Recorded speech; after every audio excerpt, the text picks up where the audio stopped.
Como Paulo usa essa expressão aí sobre os dons de revelação, eu quero começar falando em 1 Coríntios 14, 26, ele diz, um tem salmo, um tem doutrina, um tem revelação.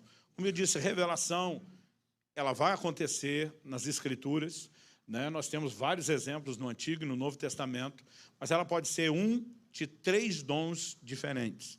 Os 3 dons de revelação, se você puder, repita comigo, dons de revelação. Outro dia alguém falou, pastor, isso é espiritual? Eu falo, não, é didático, só para memorizar. Então, repita comigo, palavra de sabedoria, palavra do conhecimento e discernimento de espíritos. Esses 3 dons têm algo comum. Além de serem manifestações de revelação, é a forma como se manifestam. Eles se manifestam de 2 formas distintas, mas os 3 são muito pontuais nisso. Ou por meio, a revelação vem ou por meio de uma visão, ou visões, vamos pôr no plural, ou por meio de uma revelação, que eu vou chamar de testemunho interior, que é o que nós enfatizamos ontem, que é aquele testemunho simples do Espírito Santo dentro de nós. O Espírito testifica com o nosso Espírito que nós somos filhos de Deus. E esse testemunho interior, ele aparece, né, na Bíblia não só relacionada à questão de certeza de salvação e de sabermos que somos filhos de Deus. Então, há alguns exemplos da própria Escritura que nós podemos levar em consideração, né? Por exemplo, quando falamos de visão, Atos, capítulo 9, Atos capítulo 9, a partir do versículo 10, diz assim, ora, havia em Damasco um discípulo chamado Ananias. Disse-lhe o Senhor numa visão, Ananias, ao que respondeu, eis-me aqui, Senhor.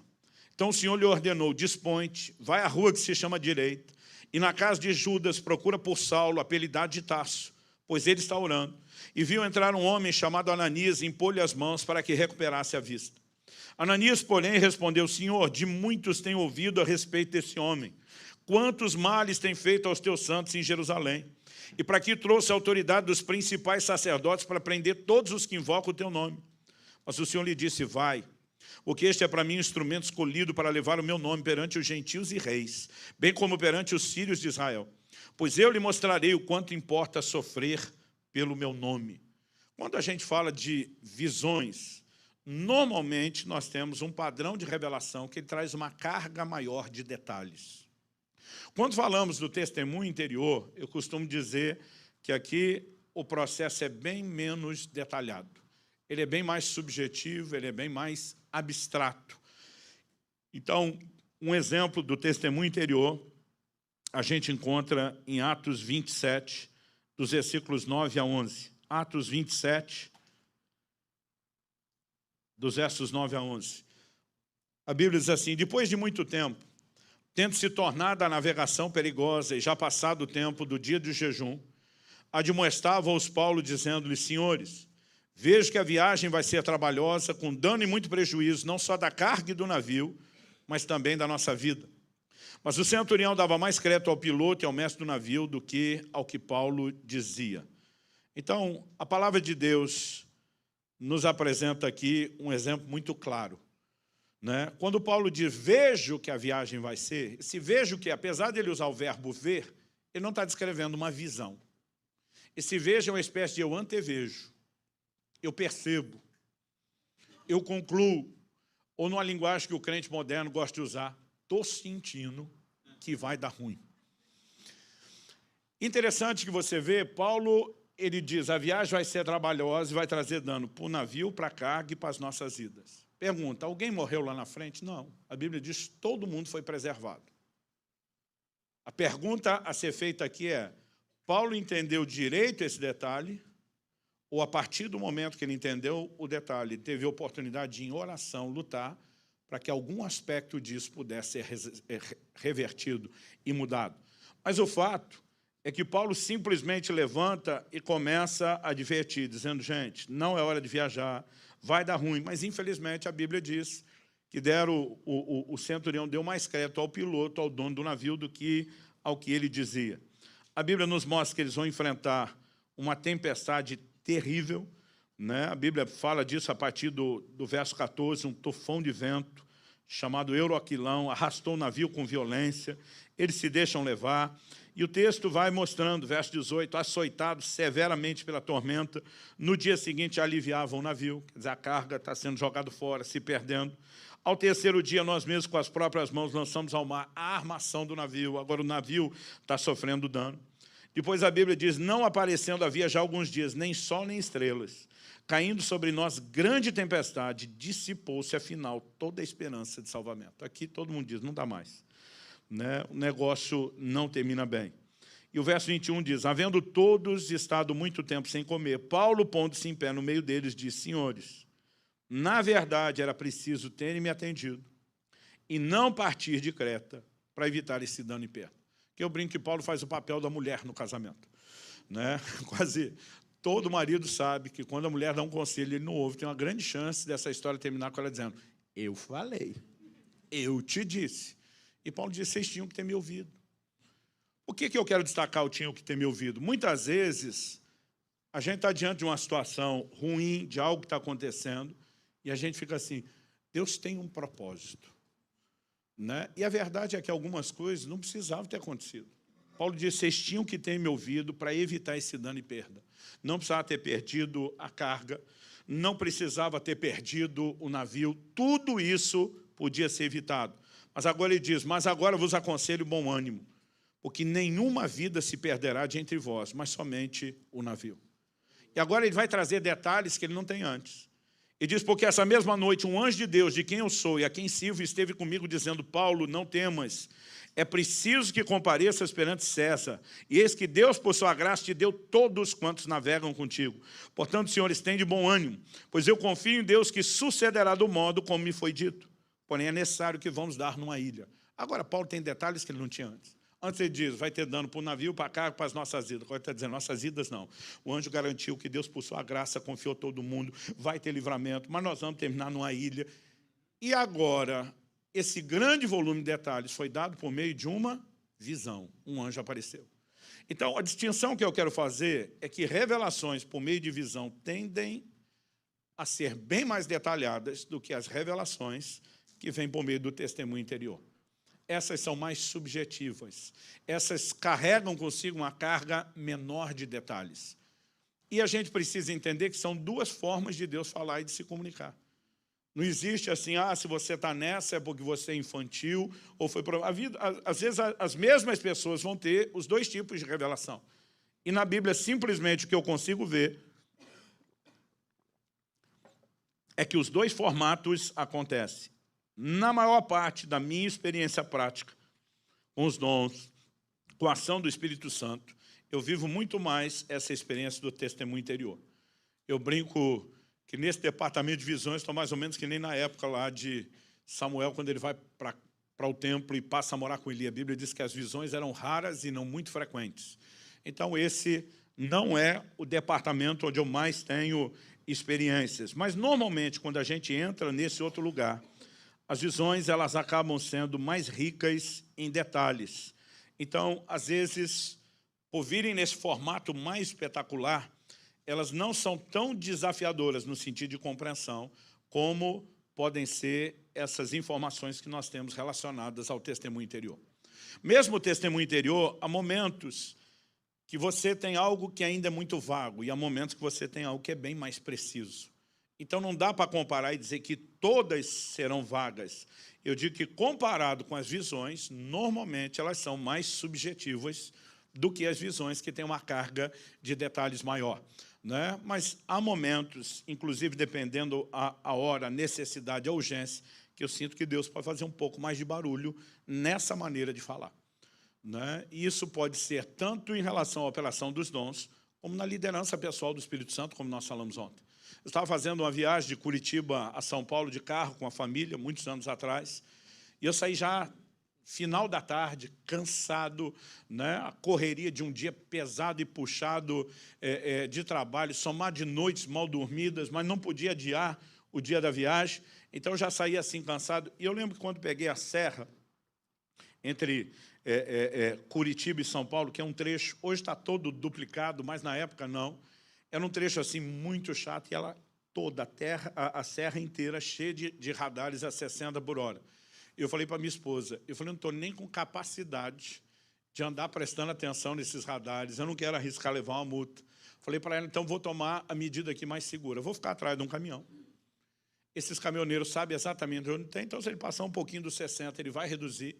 Eu simplesmente controlo atrás dele, não penso, não me preocupo, porque eu falei para ela, eu estou cansado demais, e já era aquele horário do cair da tarde, do lusco-fusco. Então eu falei para ela assim, eu vou administrar e vou de boa aqui. Ela falou, tudo bem, nós estamos sem pressa e você não ia poder correr mesmo. Eu estou lá andando atrás do caminhão um tempão.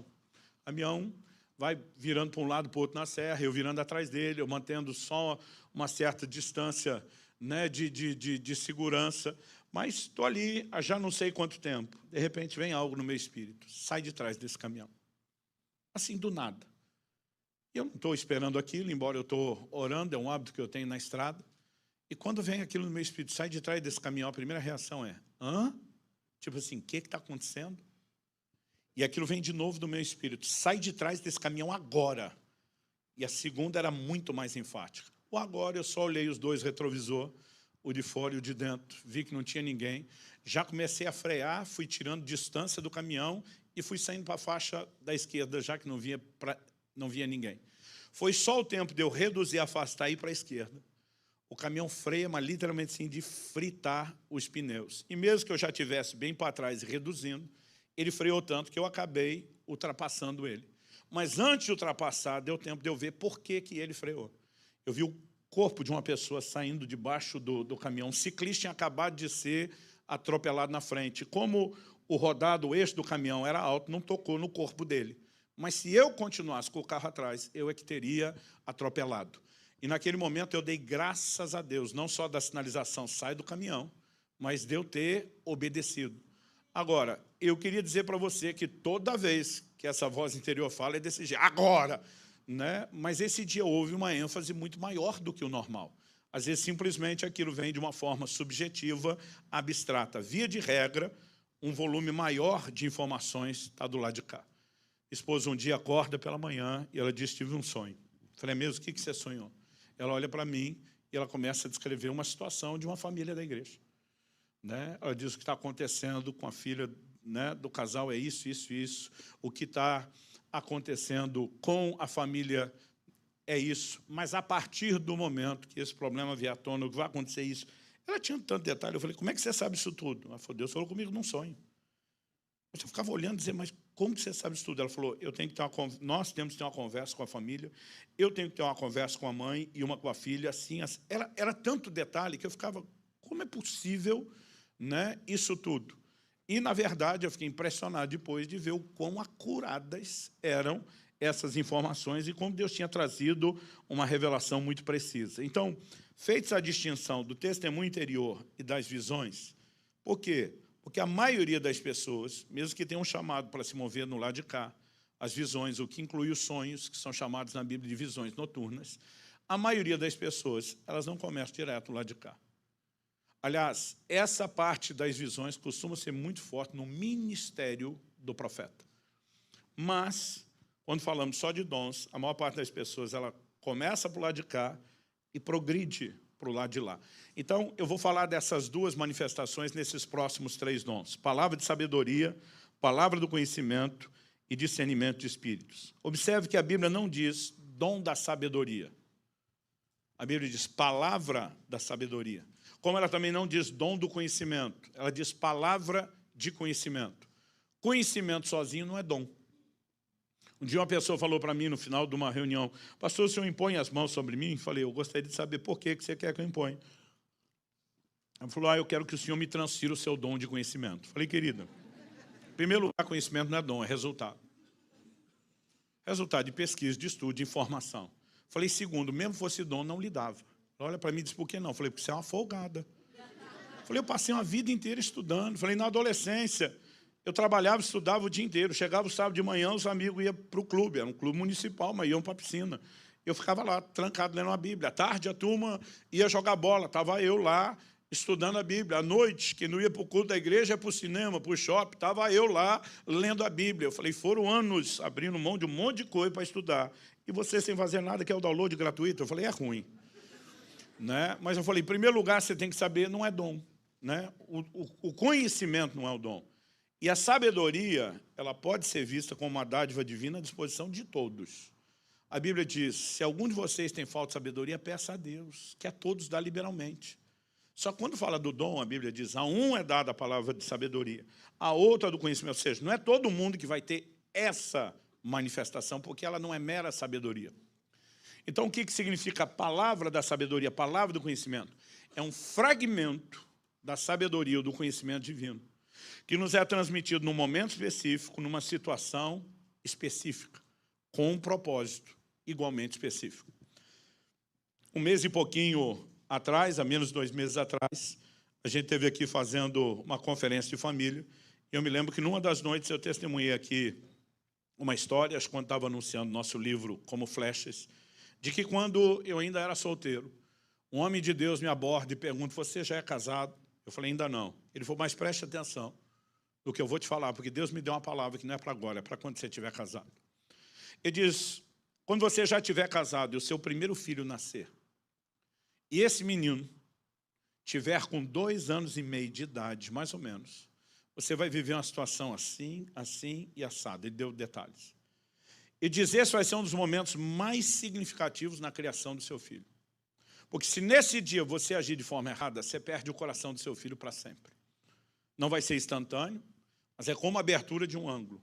Algo vai começar de forma lenta e lá na frente o coração de você estará totalmente desligado. Mas se você agir, e ele falou qual era a forma errada, mas se você agir da forma certa, que é essa e essa, ele diz, algo sobrenatural vai acontecer e vai unir e vincular o coração de vocês para sempre. A única coisa que eu pensava, até isso tudo acontecer, se é que vai acontecer, eu já não lembro mais.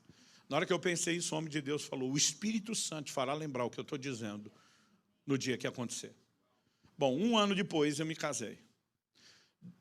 Depois de casado, 2 anos e meio depois de casado, ou seja, 3 anos e meio depois da palavra, meu filho nasceu. E quando meu filho estava com 2 anos e meio de idade, 6 anos depois da palavra, aconteceu exatamente aquilo que o homem de Deus disse que aconteceria. E eu lembrei, mas não foi uma lembrança qualquer.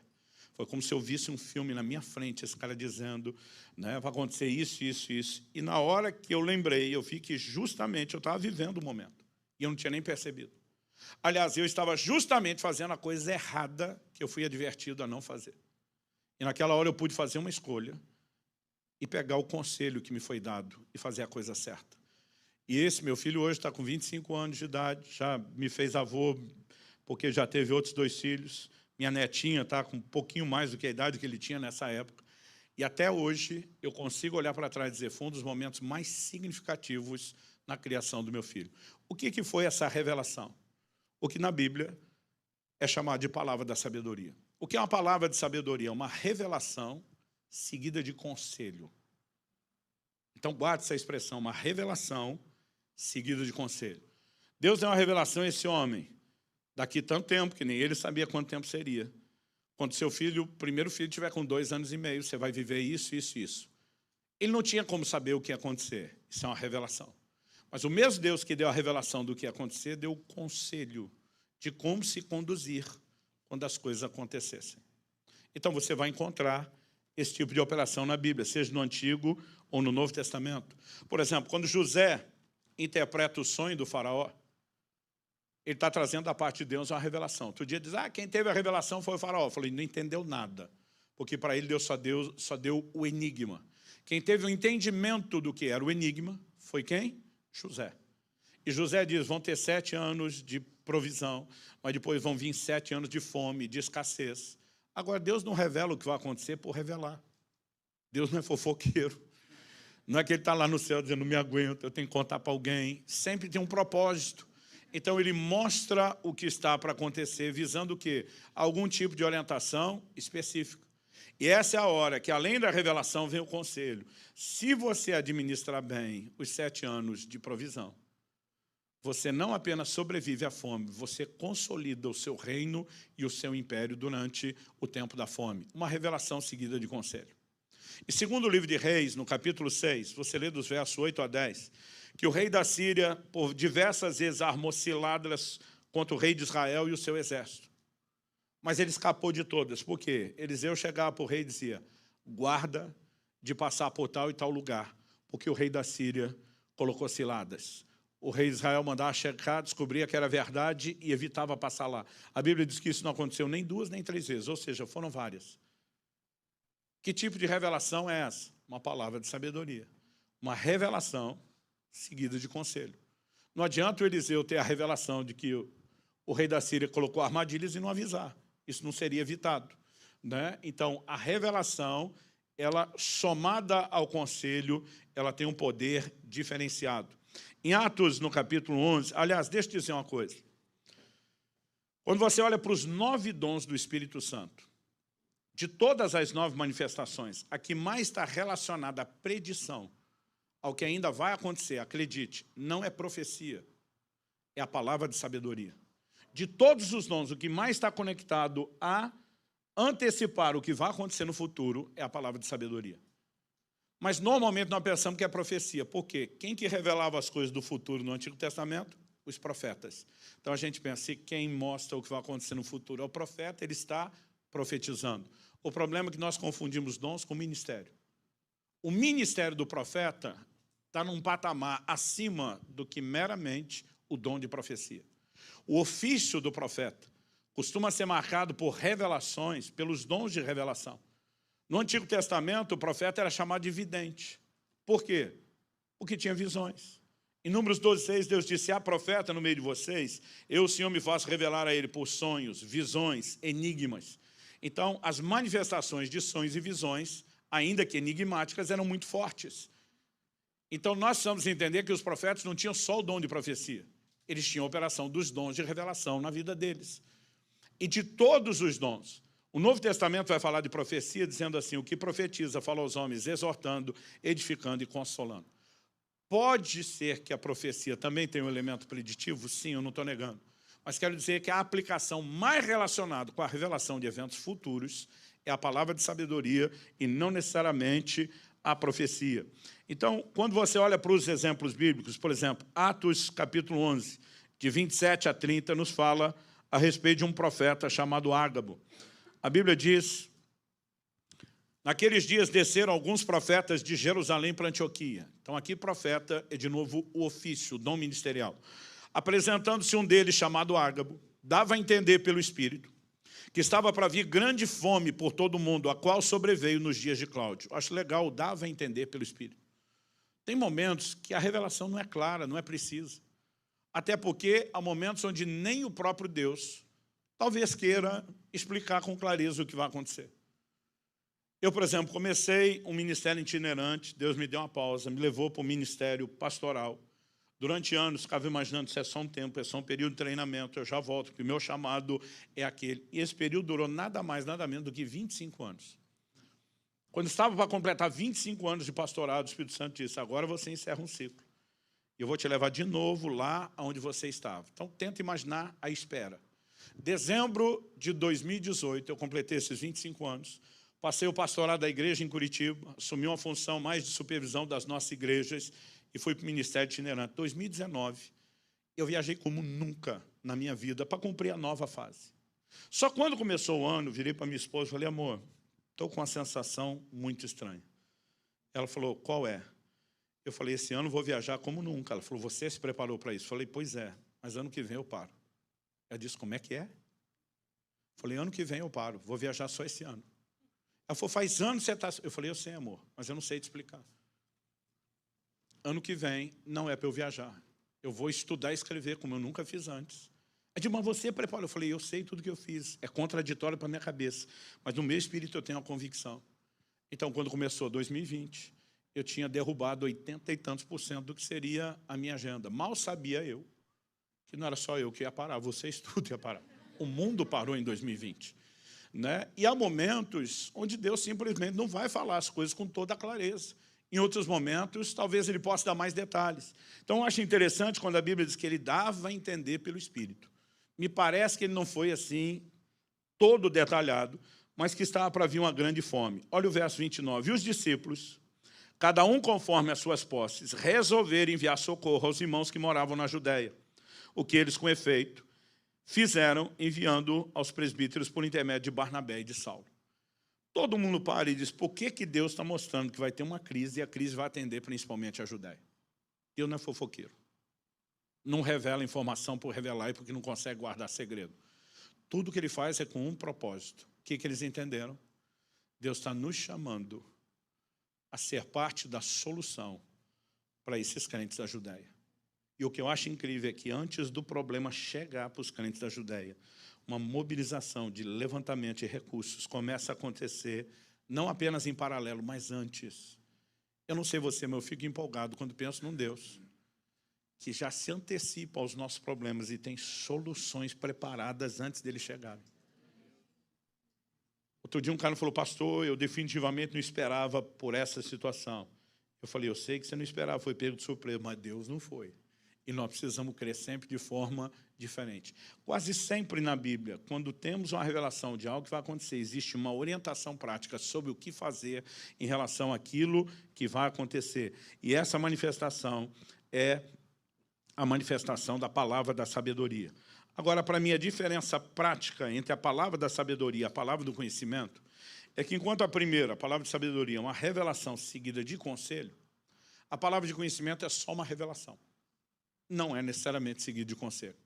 Enquanto a primeira, a palavra de sabedoria, está mais relacionada ao futuro, eu diria que, em termos práticos, a palavra de conhecimento está mais relacionada ao passado e ao presente.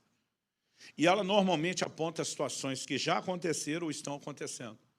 Por conta disso, não há muita necessidade de conselho, porque a dedução de como lidar com aquilo, ela simplesmente é uma questão simples, é uma questão lógica. E quando eu olho para as Escrituras, eu consigo simplesmente perceber que ela também, assim como a palavra da sabedoria, um fragmento da sabedoria de Deus, comunicada num momento específico, numa situação específica, a palavra do conhecimento também é um fragmento do conhecimento divino, que nos é comunicado numa situação específica, numa situação, ou para um propósito específico. Não é mero conhecimento natural.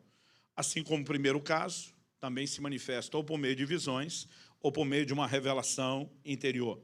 Eu me lembro de uma ocasião, no início do meu ministério pastoral, que eu entrei num ponto comercial, estava passando de carro, parei para resolver algo. Coincidentemente, os donos do negócio eram da nossa igreja. Mas eu não parei para uma visita pastoral. Eu parei simplesmente na perspectiva comercial. Mas quando eu botei o pé dentro do estabelecimento, Deus me deu, eu não sei se eu chamo de uma visão, um vislumbre, foi muito rápido. Eu vi 2 alianças de casamento, e uma delas eu vi que estava quebrada. E quando eu vi isso, na hora eu entendi, um dos 2 quebrou a aliança do casamento, foi infiel. A hora que eu tive aquele vislumbre, eu entendi na hora o que significava. Por amostragem estatística, fui primeiro para cima do marido. Abordei ele e falei, amigão, como é que está essa área da sua vida? Não, pastor, está tudo em ordem. Desde que eu fui batizado no Espírito Santo, minha vida mudou, eu só estou andando em vitória. Então, enquanto a gente estava conversando, eu tentando checar aqui e lá, sem dar na cara, o Espírito Santo falou comigo, não é ele. Por eliminatória, só sobrava um cônjuge. Eu terminei o assunto, mudei, virei para um lado, virei para o outro, falei um monte de coisa. Daqui a pouco perguntei para ele, falei, sua esposa está aí? Ele falou, tá. Eu falei, será que eu consigo trocar uma palavrinha rápida com ela? Ele falou, claro, pastor, eu vou chamá-la. E ela veio, ele foi atender um outro cliente. E eu falei para ela, querida, eu vou ser rápido e vou tentar ser discreto esperando que você seja. Falei, quando eu pisei aqui hoje, Deus me deu essa visão e me disse que um de vocês tinha quebrado a aliança e sido infiel. Fui primeiro para cima do seu marido, o Espírito Santo me disse que não é ele. Só sobrou você. Ela começou a chorar na hora. Eu disse, pastor do céu, foi uma vez só. Eu falei, querida, não é a quantidade de vezes. A aliança foi quebrada. Mas Deus não está mostrando isso para eu liberar uma palavra de juízo para você, nada do gênero. Ele está manifestando misericórdia e Ele quer trazer restauração. Ela falou, senhor, ora comigo. Eu falei, eu não vim só para orar. Eu falei, da mesma maneira que essa aliança foi quebrada de uma maneira muito formal por meio de um ato, ela só pode ser consertada de maneira formal por meio de um ato. A pergunta que eu quero te fazer é, quem conta para ele? Você ou eu? Ela regalou os olhos e falou, o senhor vai destruir o meu casamento. Eu falei, não, senhora, quem destruiu foi você. Eu fui enviado de Deus para arrumar. Então, eu quero te dar a opção de determinar como é que isso vai ser feito, você ou eu. Ela pensou, ela falou, eu falo. Eu falei, então depois você me aciona. E ela falou, e o senhor não vai a lugar nenhum. Eu falo, mas eu quero você junto, iniciando um processo. Gente, foi um processo doloroso, como é de se esperar. Porque não existe como lidar com essa situação de forma diferente. Mas ver o que Deus fez na vida daquele casal foi extraordinariamente compensador. Né? O que eu e você precisamos entender é que a palavra de conhecimento ela é uma revelação da situação que hoje aconteceu, está acontecendo, e é fácil de deduzir. Então, por exemplo, se Deus me mostra que uma pessoa está com dor de cabeça, eu tenho que deduzir porque é que Ele mostrou. Não é uma informação gratuita. Olha, Deus mostrou que você está com dor de cabeça. A pessoa vai dizer, ué, eu já sabia disso antes da revelação, a minha cabeça está doendo. Aí a pessoa pergunta, o que é que eu faço com essa informação, com essa sua revelação? Eu digo, sei lá, tomo uma Neosaldina. Então, se Deus mostrar alguma coisa do gênero, eu vou orar por cura. Né? Se Deus mostrar pecado e não der uma palavra de juízo, eu vou entender que é aquilo que Ele normalmente quer que aconteça, que é restauração. Então, nesse terreno, é bem mais fácil a gente deduzir. Né? Então, às vezes, eu olho para uma pessoa e tenho uma percepção no meu espírito. Como ensinei ontem, eu gosto de fazer a checagem, a conferência. Né? Às vezes, quando eu tenho uma coisa muito clara, muito forte, como foi a visão, eu posso ir direto no ponto. Mas, normalmente, eu pergunto, por acaso você está sentindo algo assim, assim, assado, no seu rim direito? Sim. Posso orar por você? Né? Eu não chego dizendo, olha, Deus me mostrou. Mas é bem mais fácil você gerenciar. E salvo essa situação que eu mencionei aí do vislumbre, né? Eu não sei nem se eu chamo de visão, a maior parte do tempo, para mim, essas experiências se dão por meio do testemunho interior, por essa forma simples do Espírito Santo lidar. Em 2 Reis, no capítulo 5, a gente lê dos versos 20 a 27 sobre como Geazi, o servo de Eliseu, vai atrás de Naamã, depois de Eliseu não ter aceitado nenhuma recompensa pela cura que aconteceu. E a gente precisa ter muito cuidado, gente. Porque, assim, há pessoas que, depois de você ser um instrumento de Deus, não vão demonstrar gratidão nenhuma, zero. E tem gente que eu percebo ficar chateado. E nós precisamos entender, nós não estamos fazendo isso para as pessoas, nós estamos fazendo isso para Deus. É de Deus que vem a recompensa. E, por outro lado, nós precisamos cuidar, porque tem pessoas que têm a sensibilidade de querer recompensar. Há momentos em que você pode ser recompensado. Paulo foi um instrumento de Deus para promover cura quando eles estão na ilha de Malta, e a própria população depois retribui tudo que ele fez, provendo alimento para a viagem dele e dos demais presos quando embarcaram em outro navio. Mas nesse dia específico, acredito por liderança do Espírito Santo, Eliseu entende que não era para receber nada de Naamã, dispensa o cara de jeito nenhum. A nação vivendo um momento de dificuldade, de crise. Geazi diz, esse Eliseu deve estar doido de perder essa chance, essa oportunidade.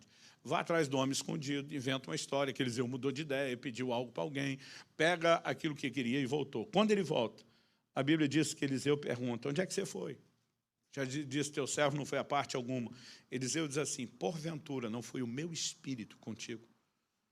A Bíblia não dá detalhes, mas me parece que foi um arrebatamento de espírito. E Eliseu assistiu de camarote VIP tudo aquilo que estava acontecendo. Né? Aqui nós temos uma revelação de um pecado, de uma situação, e aqui o propósito da revelação não foi trazer restauração, foi trazer uma palavra e uma sentença de juízo, assim como acontece em Atos capítulo 5, com o caso, né, de Ananias e Safira. Essas revelações podem estar relacionadas à situação de pecados, mas elas podem estar também relacionadas a outras situações, a outras necessidades. Em João, no capítulo 4, nós vemos que Jesus se encontra, e aqui eu quero chamar a sua atenção para a simplicidade do testemunho interior, aquilo que acontece do lado de cá. Jesus se encontra com uma mulher samaritana ali junto ao poço de Sicar. E no verso 16, a Bíblia diz que Jesus fala assim para ela, vai, chama o seu marido e vem cá. A Bíblia diz que a mulher respondeu, não tenho marido. E replicou Jesus, bem disseste, não tenho marido, porque 5 maridos já tiveste. E esse que agora tens não é teu marido. Isso disseste com verdade. Interessante. Jesus diz para a mulher, chama o seu marido e volta. A mulher diz, não tenho marido. Aí Jesus diz, não, é verdade, você não tem. Você teve 5, o de agora não é marido. Ué, se não é marido, por que é que Jesus chamou o cara de marido? Você já parou para pensar nisso? Outro dia alguém falou, não, jogou um verde para colher maduro. Falei, gente, isso não tem nada a ver com o perfil comportamental de Jesus. Em primeiro lugar, algo que eu e você precisamos entender é que a Bíblia diz que o amor não suspeita mal. Quem anda em amor não começa julgando e desconfiando dos outros. Jesus, como homem, tem uma percepção de que o que Deus quer fazer não se limita à vida daquela mulher, mas também à pessoa com quem ela convive. Particularmente, eu creio que enquanto homem, ele dá o voto de confiança, chama o seu marido. No momento que ela diz, não tem marido, é a hora que quem decidiu pisar nesse lugar da revelação, ele pode entrar num lugar mais profundo e detalhado de revelação. Esse texto, para mim, começou a fazer sentido com uma experiência que eu tive há quase 27 anos atrás, quando eu comemorava o meu primeiro aniversário de casamento. Eu estava num restaurante, foi uma situação que eu relutei muito, né, para aceitar um convite, acabei ministrando no dia do aniversário de casamento, e eu fiz um acordo com os pastores, falei, olha, quando terminar o culto, aliás, quando terminar de pregar, eu nem vou esperar o fim do culto. Eu falei, eu não oro com ninguém, eu não converso com ninguém, e eu vou sair com a minha esposa, jantar com ela, porque era o dia da nossa celebração do aniversário. E o pastor entrou em pleno acordo. Eu, antes de pregar, já comecei dizendo, gente, hoje é meu primeiro aniversário de casamento. Falei, que bom que vocês acharam isso lindo, romântico, porque quando terminar o culto, eu quero sair correndo, levar essa gata para jantar. E aí de quem tentar me parar no meio do caminho. Eu falei, eu não quero falar com ninguém, eu não quero orar com ninguém. O povo riu daquilo, pensei, o recado está dado. Quando eu estou pregando, já passei da metade, indo para o final, de repente eu sinto que a unção de cura vem sobre mim. Primeira coisa que eu pensei, ai, ai, ai, ai, ai. Falei, Jesus, se o Senhor quiser, eu paro de pregar agora, eu nem prego mais, já começo a orar, porque o tempo todo estou pensando, eu não quero que minha mulher lembre do primeiro aniversário de casamento dessa forma. Né? Mas eu não senti que era para orar com ninguém naquele momento. Pensei, alguém vai desobedecer a ordem, vai me parar no fim, porque eu senti que a unção continuava comigo e eu não tinha orientação do que fazer. Então pensei, alguém vai procurar e não pode nem brigar, ainda vou ter que orar. No final do culto, ninguém me procurou, a não ser uma mulher para contar uma história interessante, se der tempo eu falo daqui a pouco. E eu simplesmente fui para o restaurante. O pastor tinha me dito antes de sair, você já decidiu onde vai jantar? Eu falei, ainda não. Ele falou, eu quero te dar uma sugestão. Além de ser um dos melhores restaurantes da cidade, nós temos um irmão da nossa igreja que trabalha lá, inclusive está de serviço hoje no turno dele, ele é um maître. Se você aceitar, tomei a liberdade já de reservar uma mesa, né? E se você aceitar ir para lá, inclusive pedi a ele que no final você só assine a nota, o jantar por nossa conta. Numa época onde as coisas eram difíceis que só, eu falei, considerando isso tudo... Então, estava certo que eu iria para aquele restaurante. O que eu sabia? Que o maître me receberia, era um crente que não estava no culto, porque estava trabalhando, e o maître sabia que eu era o pastor que preguei no culto da igreja, que ele não foi. Era tudo que a gente sabia um do outro. Então, quando cheguei lá, me identifiquei, o camarada orientou a gente, levou a gente a uma mesa, fizemos o pedido, ele mesmo serviu, a gente não deixou nenhum garçom atender. E eu estou lá, curtindo um momento romântico com a minha esposa.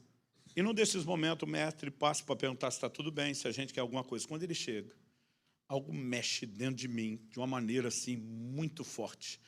E eu entendi que Deus queria me usar na vida daquele cara. E eu só pensei, aqui não, Espírito Santo, agora não. Tipo, o Senhor teve a chance lá no culto, agora é meu jantar de aniversário de casamento. E eu simplesmente decidi nem parar para pensar naquilo, não, foi uma reação minha. Mas cada vez que ele voltava, passava, eu sentia a mesma coisa. E, de repente, eu comecei a ter um sentimento de que o negócio não era apenas com ele, mas tinha a ver com a mulher que ele amava. Só que eu não conseguia definir que nível de relacionamento era. Se era uma namorada, se era uma noiva, se era uma esposa, se ele era um cara que converteu já amaziado, ajuntado e não regularizou a situação. E eu sinto cada vez mais que diz respeito não a ele. Ele começa me chamando a atenção, mas daqui a pouco a coisa diz respeito à pessoa do relacionamento. E era uma revelação tão indefinida que pela primeira vez eu comecei a me perguntar, sabe que foi isso? Algo parecido com isso que Jesus teve? Num dos momentos que ele chega, eu olho e percebo que ele está usando uma aliança na mão esquerda. Imagino, pode ser que seja casado. Isso aqui às vezes não significa nada. Tem gente usando, não é casado, tem gente que é casado, não está usando. Mas eu fico naquela pergunto, não pergunto, falei, não quero atrapalhar o jantar. E começou a me dar um desespero. Eu queria era terminar aquilo e ir embora. Eu lembro que num momento virei para minha esposa e falei, meu amor, eu vi que eles têm aqui aquela sobremesa que você mais gosta. Ela falou, meu amor, que indelicadeza, eu nem terminei de comer. Eu falei, não, mas é que até fazer, a gente já pode ir pedindo, você termina uma outra, chega. O que eu queria era sumir dali, porque eu realmente comecei a ficar naquela angústia. Já fiz muita bagunça em restaurante e não queria que minha mulher lembrasse que tudo terminou num culto, num restaurante. Aí acabei esperando, pedi a sobremesa depois, e nessa ele vai, ele vem, aquele negócio está me incomodando, eu fui lutando, não vou fazer nada, não vou fazer nada. Mas quando finalmente ele trouxe a nota, que eu assinei, que eu estou para sair, eu pensei, não custa perguntar e fazer a checagem. Aí eu olhei para ele, resolvi, como diz a linguagem dos pentecostais, dar lado. Olhei para ele e falei, vou fazer a pergunta. Eu falei, está tudo bem com a sua esposa? Ele me olha com a cara e disse, isso lá é da sua conta? E diz assim, está tudo bem. Quando ele falou, está tudo bem, eu fiquei muito indignado. Eu pensei, eu estou a noite inteira lutando para sequer dar atenção. Quando eu finalmente resolvo dar atenção, como se fosse ele que bagunçou o meu jantar, ele não está sabendo de nada. Eu falei, esse cara me corta desse jeito, e eu fiquei indignado com o corte que ele me deu. E até hoje eu não sei se foi a fé ou a raiva, né? Mas a hora que ele falou, está tudo bem, eu falei, não está. A hora que eu falei, não está, minha mulher arregalou o óleo de um lado, ele do outro. Ele está tudo bem, falei, não está, não está. E como ele não cedia, eu apelei. Falei, rapaz, eu sou homem de Deus, você não estava no culto hoje, você perdeu, mas eu sou homem de Deus. Falei, você quer que eu seja específico a respeito do problema da sua esposa? Eu falei, como é que você pode dizer que está tudo bem? Se todos os dias dos últimos meses que vocês oram e oram juntos, vocês estão orando por uma única situação, que é o problema de saúde dela. Quando eu falei isso, foi interessante até porque a hora que eu falei, você quer que eu seja específico? Alguém falou, pastor, Deus já tinha te mostrado algo? Eu falei, ainda não. Ele falou, mas foi na fé ou no blefe? Eu falei, talvez um pouco de cada. Talvez eu tenha achado que se eu ameaçasse, ele voltasse atrás. Mas quando eu falei, você quer que seja específico? Ele me olha com a cara de, então seja. E pensa nos segundos mais longos da minha vida, que parece que foi uma eternidade. É nesse momento de não ceder à informação negativa que a revelação cresce. E nessa hora Deus me trouxe o detalhe do que estava orando. Quando falei isso, eu vi que ele desmontou. Eu falei, não, na verdade, não sei porque ele disse que não antes, foi minha esposa está mesmo com uma situação de uma enfermidade crônica, a gente está muito preocupado. Ele diz, aliás, amanhã é o dia D, ela vai passar pela médica, vai refazer alguns exames, e a gente realmente está aflito com isso. Eu falei, olha, quando você chegar em casa, acorde a sua esposa. Não sabia que hora ele ia chegar, mas foi exatamente o que veio. Falei, e diga para ela que um homem de Deus passou aqui hoje. Pode dizer que tudo que essa médica vai descobrir amanhã é que Deus está curando você completamente. Desde que eu saí da igreja, aquela unção de cura ainda estava comigo. Falei para minha mulher no carro, falei, estranho. Na hora que eu estava pregando, veio unção, senti que não era por orar para ninguém me procurou depois.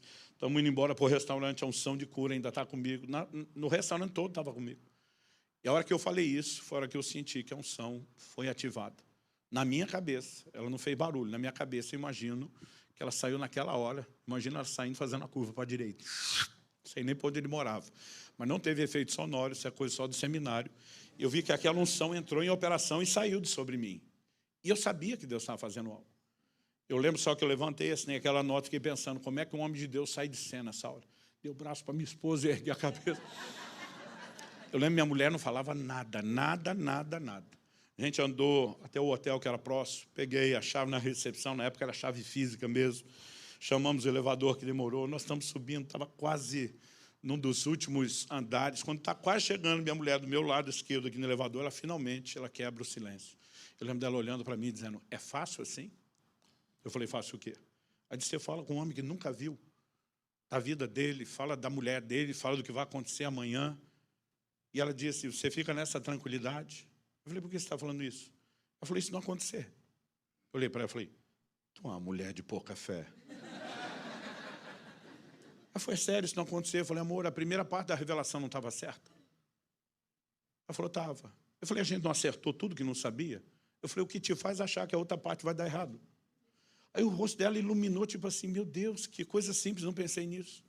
E quando ela finalmente se iluminou e se libertou da incredulidade, eu dei o tombo. Falei, isso não acontecer, nós não voltamos mais aqui mesmo.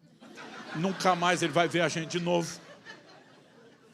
Ela começou a rir, ela falou, não, é que você está numa calma. Eu falei, calma, filho, isso chama teatro, minhas pernas estão mole, tem um gelo na minha espinha. Eu quero voltar lá no restaurante, perguntar o nome dele, pegar o telefone dele, saber se aconteceu. Eu falei, eu estou desesperado. Ela falou, nossa, você me enganou. Eu falei, estava enganando até você perguntar. Bom, um ano se passou. Para não dizer um ano, faltava acho que 1 ou 2 dias para o próximo aniversário de casamento, e a gente está de novo em Londrina. Dessa vez eu não estava pregando, fui participar de um evento de capacitação e levei quase toda a liderança da igreja comigo. Nós fomos comer num restaurante, o negócio deu uma bagunça, deu tudo errado, e alguém simplesmente decidiu mudar, improvisar, e nos levou para onde? Para aquele bendito restaurante. O cara ficou tão bravo no que aconteceu no restaurante antes, que nós ficamos uma meia hora, não era atendido, ele cancelou o pedido, era um advogado que tinha o dom da briga, e eu brinco assim, era o único que tinha grana. E eu brinco que ele ficava mais generoso quando ele estava com raiva. E ele ficou com tanta raiva, ele falou, olha, isso aqui nem é comida de verdade, nós vamos para um restaurante decente. Quem for comigo, eu banco a diferença, porque todo mundo já tinha pago, e ele que cancelou e pegou o dinheiro de volta. Falou, quem for comigo, eu banco a diferença, quem não for, perdeu o dinheiro, simples assim. A turma me olha com a cara, pastor, o chefe é você. Eu falei, gente, eu estou de carona com ele. Conheci o bom gosto dele, fomos. Dito e feito, ele foi para um dos melhores restaurantes. Quando o carro encosta na frente do restaurante, minha mulher começa a apertar minha mão. E sabe que as mulheres falam por código, né? Às vezes tem gente que olha a mulher sorrindo para o marido, pensa que linda, ela está dizendo, você vai se ver comigo em casa. Quando minha mulher começou a apertar, foi subindo o código Morse pelo braço. Olha só aonde nós estamos. Eu olhei para ela, deu sinal, olhei para fora o restaurante, pensei, Falei, bom, já faz 1 ano. Primeiro, não quer dizer que não aconteceu. Segundo, não quer dizer que o cara ainda trabalha aqui. Terceiro, mesmo trabalhando, não quer dizer que esteja no turno dele. Aquela vez era noite, hoje é almoço. Mas confesso que eu entrei meio preocupado, olhando, procurando. Não vi ele em lugar nenhum, sentei de costa para o lugar dos garçons. Veio a comida, eu fui consolado, esqueci aquilo tudo. No final do almoço, uma mão me cutuca o ombro. E quando cutuca, eu olho. Quando eu olho, o Metro. Materializado do meu lado. Ele, ô pastor, tudo bem? Eu digo tudo. O senhor lembra de mim? Eu falei, lembro. Ele falou, pois é, como são as coisas? Eu não queria lhe incomodar. Quando eu lhe incomodar, eu pensei, deu ruim. Ele falou, mas agora há pouco, olho pela janela, quem que está passando aqui perto? Nunca vem para o centro da cidade, o que dizer para esses lados? Minha esposa. Não aguentei, saí correndo chamar ela e dizer, meu amor, você tem que conhecer o homem de Deus que deu aquela palavra, aquela noite você foi curada. Quando falou isso, eu fiquei em pé. Falei, eu mesmo. Olha o senhor. Apresentei minha esposa, testemunho ocular. Estava aqui, pendo um negócio que me deu um alívio, gente, um alívio. Aí, quando eu estou saindo do restaurante, falei, Deus, muito obrigado por ter essa notícia. O Espírito Santo falou comigo, quem você acha que foi que tirou você do outro restaurante e te trouxe para cá? Eu falei, aquela confusão toda, tinha o seu dedo. A gente precisa parar de murmurar, gente, do que não entende, do que não sabe. E crer que é um Deus que cuida. Ele falou, eu queria que você não apenas soubesse o que aconteceu. Eu quero que você use isso como uma ilustração quando estiver ensinando. Ele diz, você não tinha detalhes sobre o que era essa mulher nem o relacionamento. O nível de informação era simples, era subjetivo, era abstrato. Mas porque você decidiu andar naquilo que eu te dei, você pôde não só saber mais e viu o que aconteceu. Ele diz, eu quero que você encoraje as pessoas a se moverem nos dons do Espírito. E nós precisamos, de fato, entender, como eu falei antes, eu nunca sei quando vai acontecer. Às vezes estou em reuniões, em cultos, que eu fico doido assim para começar a dar a palavra de Deus para os outros, e simplesmente não acontece. E tem horas como essa que eu não quero, e acontece. Mas o que eu e você precisamos é aprender a ser sensíveis ao Espírito Santo e aquilo que Ele faz e a forma como Ele nos dirige. Isso me fez olhar para esse episódio com Jesus e dizer, Jesus não ia chamar de marido quem não é marido, a menos que ele estivesse dando só um voto de confiança num testemunho interior, que não é absoluto, não é completo. Muitas vezes é uma informação vaga. E o interessante é que quando a mulher nega, por outro lado, Jesus cresce na revelação. Eu tenho visto quando existe essa disposição de andar naquilo que a gente tem, e muitas vezes situações que eu lidei com pessoas dizendo, não é bem assim, foram momentos justamente onde o nível de informação e de revelação cresceu. Mas como eu falei antes, parece aquele tipo aquele jogo de xadrez. Deus faz o movimento dele, você faz o seu. Depois que você faz o seu, Deus diz, agora eu faço mais um para você poder fazer outro. E essa interação com o Espírito Santo é muito simples. Mas, enfim, nós vamos ver no Novo Testamento não só Jesus revelando pecados, como dessa mulher, esse que você tem não é seu marido, revelando pensamentos de outros. em João, no capítulo 1, de 47 a 49, quando Jesus encontra Natanael, interessante, que diz a respeito de Natanael, esse é um verdadeiro israelita em quem não há dolo. A Bíblia diz que o homem responde, de onde o Senhor me conhece? E tem gente que é tão complicado que até para você elogiar um problema. Esse é um cara bom desse, então o Senhor me conhece para dizer que eu sou bom. Jesus diz, eu te vi quando você estava sentado debaixo da figueira antes de Filipe te chamar. Esse é o momento que o cara olha e diz,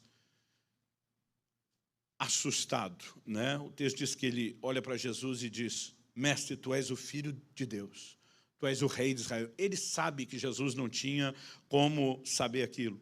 E sabe, é interessante, como muitas vezes uma revelação, né, de qualquer detalhe, pode mostrar que você não está falando sozinho, nem de si mesmo, mas falando da parte de Deus. Eu lembro de uma ocasião em que eu entrei no escritório, e a hora que eu entrei no escritório, entrei para pegar algum papel, não estava indo fazer nenhum trabalho, e para buscar algum documento, me veio um impulso de ligar para um amigo. Um pastor, que também é um amigo. Mas apesar do cara ser um amigo, e amigo mesmo, nós, os homens, assim, a gente fala estritamente o que a gente considera necessário. Primeira coisa que eu pensei, ligar para quê? Tipo assim, não tenho nada para falar, nenhum assunto para tratar, nada para discutir. Mas aquela coisa dentro de mim, liga para ele, eu sabia. Falei, eu não tenho motivo, não tenho razão, estou nem querendo ligar, isso deve ser o Espírito Santo. Falei, só tem um jeito de saber se Deus está nisso. Chamei ele. Quando chamo, ele atende o telefone, ele do outro lado, ô Subirá, que surpresa você me ligando. Falei, pois eu estou tão surpreso quanto você. Não sei nem o que falar, não sei para que eu estou ligando. E não vou dizer que queria saber se você estava bem, porque não tinha um motivo específico. Mas quando eu falo para ele, estou tão surpreso quanto você, vem no meu espírito, pergunta se ele tinha feito uma oração antes do telefone tocar, orando por uma provisão de R$3.000. Isso faz muitos anos. Na época, 3.000 era bem mais do que hoje. A hora que eu fiz a pergunta, primeiro um silêncio do outro lado, depois uma voz emocionada diz, eu tinha acabado de orar por isso, quando o telefone tocou. Aí aquele testemunho interior vem de novo e diz, pega o número da conta dele e transfere. Primeira coisa que eu penso, o que é que eu tenho a ver com isso? Pediu para o senhor, não para mim. A primeira coisa que eu pensei quando falei é, Deus só quer confirmar que ouviu a oração dele que vai atendê-lo. Mas eu penso, o que eu tenho a ver com isso? Mas eu falei, me passa o número de conta, que eu vou te transferir esse valor. Aí do outro lado, o que é que você tem a ver com isso? Falei, pensei a mesma coisa aqui agora. Eu vou pedir para Deus, não foi para você. Eu falei, também pensei isso. Eu falei, mas deixa eu fazer uma pergunta. Eu tinha como saber que você tinha acabado de orar? Ele falou, não. Eu tinha como saber pelo quanto você orou? Ele falou, não. Eu falei, a voz que me disse que você orou e por quanto orou, mandou transferir. Você quer mesmo lutar contra essa voz? Ele falou, anota o número aí. Aí peguei o número da conta. Um dia eu contando isso engraçadinho, falou, liga para mim. Aí eu que não gosto de deixar a bola quicando, falei, vai orar primeiro. Para ver se Deus manda eu te ligar. E, sabe, é muito gostoso você poder perceber que há momentos onde Deus está mandando a mensagem. Aquilo não era toda a necessidade que ele tinha. Aquela era a parte do desespero, era a coisa mais imediata que ele tinha para resolver. E ele me contou, ele falou, Subirá, que ele me deu uma fé. Porque se Deus está cuidando de uma parte do problema, ele vai cuidar do resto. Ele falou, e eu vi Deus fazer tudo depois. E sabe, eu e você precisamos acreditar que podemos ser instrumentos de Deus, né? Agora, a palavra de conhecimento, ela é fácil de deduzir. Deus está mostrando que o cara pediu dinheiro, você tem que deduzir exatamente que aquela necessidade ele não te mostrou à toa, ele quer que você participe. Deus está mostrando que está enfermo, é para orar por cura. Deus está mostrando pecado, a única coisa que eu tento discernir é restauração ou uma palavra de juízo sobre o que está acontecendo. Mas, diferente da palavra de sabedoria, que é a revelação seguida de conselho, a palavra de conhecimento é só uma revelação e ela é bem mais fácil de deduzir, embora sempre tenha o elemento da edificação.